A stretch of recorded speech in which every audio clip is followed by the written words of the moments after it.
ওনারা একটা সরকারি প্রতিষ্ঠান থেকে কারণবশতই আসছে। এখন আপনারাও এখানে আছেন, আপনারা এখানে কারণবশতই আছেন, তাই না? এখন তো দুই পক্ষ মিলে একটা সমাধানে আসতে হবে। আমি ভুল কিছু বলেছি? আচ্ছা, যদি ভুল বলে থাকি তাহলে আপনারা আপনাদের থেকে আমাকে 5 জন প্রতিনিধি দেন, যারা এই বিষয়টা ডিটেলসে তাদের সাথে আলোচনা করবে, এবং আপনাদেরকে এখানে কথা দিতে হবে এই 5 জনের কথা আপনারা শুনবেন। যদি এই 5 জনের মাধ্যমে যদি 3 মাস হয় 3 মাস, এই 5 জনের মাধ্যমে যদি তারা বুঝে বলে 1 সপ্তাহ, তাহলে 1 সপ্তাহ। ঠিক আছে? আচ্ছা, আপনারা এখন তাহলে 10 মিনিট সময় নেন।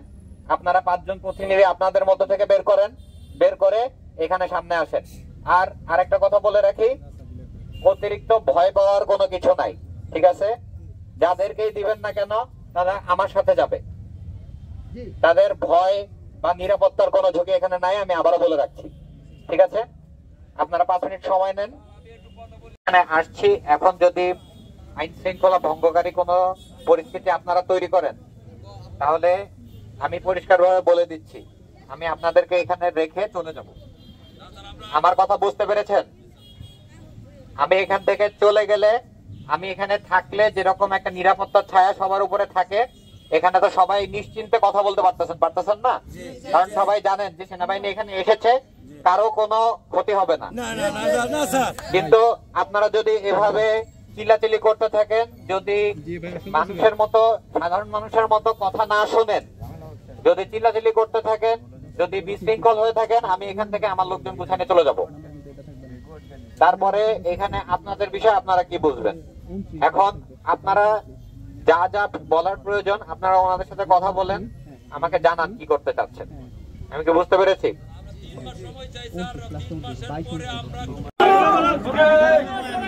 আওয়ামী লীগ যুবলীগের একটি ছেলের নামে বাজার লিজ দেওয়া হয়েছে। এখানে শত শত ব্যবসায়ীরা একটি ছেলের নামে, একজন হল আওয়ামী লীগের দূষণের নামে,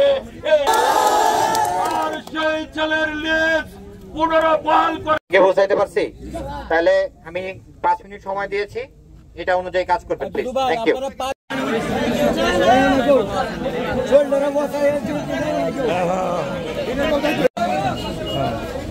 হ্যালো ভাই, সম্মানিত সবাই শুনে লাগে আমাদের দায়িত্বপ্রাপ্ত স্যার বলেছেন,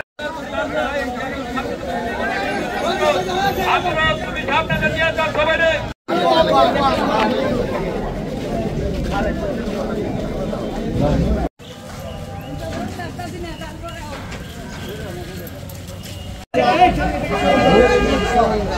Đàn đôi, đàn đôi.